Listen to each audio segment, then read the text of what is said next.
Anak-anak, hari ini kita akan melanjutkan materi bahasa Indonesia. Kemarin kita sudah belajar tentang peribahasa. Nah, hari ini kita akan melanjutkan tentang ungkapan. Ungkapan itu hampir sejenis dengan peribahasa, hanya kalau peribahasa itu kata-katanya lebih panjang daripada ungkapan. Kalau ungkapan itu biasanya hanya terdiri dari dua kata saja. Kalau menurut kamus, ungkapan itu artinya adalah kelompok kata atau gabungan kata yang mempunyai makna kias. Kias itu artinya tidak yang sebenarnya, jadi hanya dikiaskan. Nah, ini ada beberapa contoh dari ungkapan. Kita mulai dari kata yang ada hatinya. Rendah hati. Rendah hati itu artinya tidak sombong. Lurus hati itu jujur. Besar hati itu bisa bangga tapi bisa juga sombong. Tapi kalau di soal itu kebanyakan artinya tentang bangga. Kecil hati itu tidak pede, atau bisa rendah diri. Nah, kecil hati itu hampir sama dengan rendah diri, tidak pede. Terus tadi sampai kecil hati. Tinggi hati. Tinggi hati itu sombong. Berat hati itu melakukannya setengah-setengah atau tidak ikhlas, bisa. Terus makan hati. Makan hati itu kecewa, marah, bisa. Ambil hati. Mengambil hati itu artinya kita mencari perhatian, nah, agar orang menarik ke kita gitu. Terus panas hati bisa marah atau juga cemburu juga bisa. Terus dari kata buah.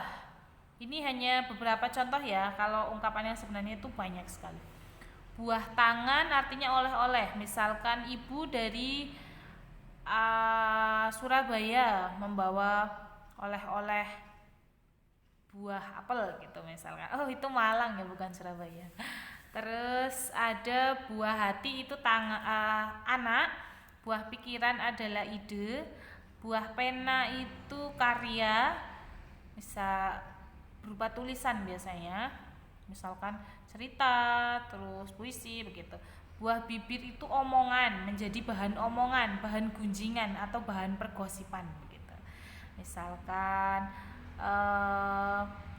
si X menjadi buah bibir di desanya karena mendapatkan prestasi sebagai juara satu lomba menyanyi. Nah, itu yang bagus. Nah, biasanya kalau buah bibir itu yang jelek. Misalkan si X menjadi buah bibir di desanya karena ketahuan mencuri ayam gitu misalkan. Nah, lanjut lagi dari kepala. Kepala dingin artinya santai, tenang, berpikiran tenang, menyelesaikan masalah dengan kepala dingin artinya tidak emosi gitu. Kepala batu itu sama dengan yang bawah sendiri tuh, besar kepala, keras kepala, kedua dari bawah.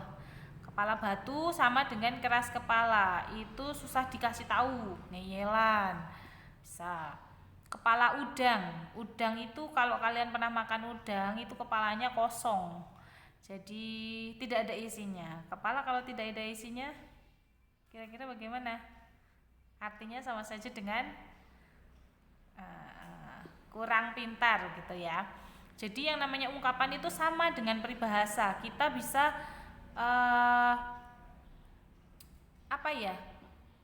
dinalar gitu. Artinya sebenarnya apa? Nah, kita bisa menalar arti dari ungkapan. Seperti peribahasa kemarin kan bisa dinalar.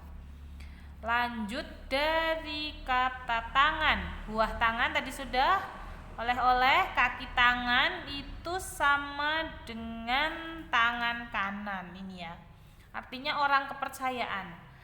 Orang kepercayaan itu bisa jadi kalau zaman sekarang itu asisten, apa-apa yang membantu kita. Nah, orang yang dipercaya juga bisa. Kaki tangan. Terus ringan tangan. Ringan tangan artinya ada dua. Yang bagus itu suka membantu. Kalau ringan tangan yang jelek itu suka memukul. Terus ada panjang tangan, suka mencuri, lepas tangan, dan angkat tangan itu artinya sama, tidak ikut campur atau tidak peduli juga bisa. Campur tangan itu ikut campur. Campur tangan. Terus turun tangan, ikut membantu. Sama dengan campur tangan ya. Tangan kanan tadi udah sama dengan kaki tangan. Terus tangan dingin itu menghasilkan. Jadi misalkan apa-apa yang dia kerjakan itu selalu berhasil, apa-apa yang dia kerjakan itu selalu menghasilkan prestasi yang bagus. Itu tangan dingin. Tangan besi itu bisa diibaratkan dengan kekuasaan bisa, atau dengan kekuatan juga bisa. Tangan hampa itu kosong, tidak ada isinya. Jadi tangan hampa itu tidak mendapatkan sesuatu, atau sia-sia. Misalkan dia mengikuti lomba, pulang dengan tangan hampa, artinya tidak mendapatkan hasil apapun. Bisa juga setelah mencari barang-barang bekas seharian, dia pulang dengan tangan hampa, alias misalkan seseorang yang mencari pekerjaan dengan mencari barang bekas itu bawa bagor, nah bagornya kosong, tidak ada hasilnya. Nah, kalau misalkan di soal ujian itu tidak suruh mengartikan lurus hati itu artinya apa, kecil hati itu artinya apa, tapi berupa ada cerita. Nah, nanti kira-kira ungkapan apa yang tepat, seperti kayak kemarin peribahasa itu. Jadi ada cerita, nanti ungkapan yang tepat apa. Nah, ini ada satu contoh. Wati seorang siswa yang rajin dan pandai. Ia menjadi siswa berprestasi di sekolahnya. Orang tua Wati sangat bangga atas keberhasilannya. Orang tua Wati menjadi apa karena prestasi Wati? Lurus hati, kecil hati, besar hati, rendah hati. Kira-kira orang tuanya jadi apa? Lurus hati itu jujur, kecil hati itu ciut, tidak pede, besar hati itu bangga, rendah hati itu tidak sombong. Kira-kira orang tua Wati menjadi bangga karena prestasi Wati yang C, gitu ya.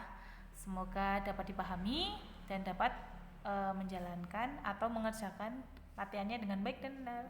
Tetap semangat.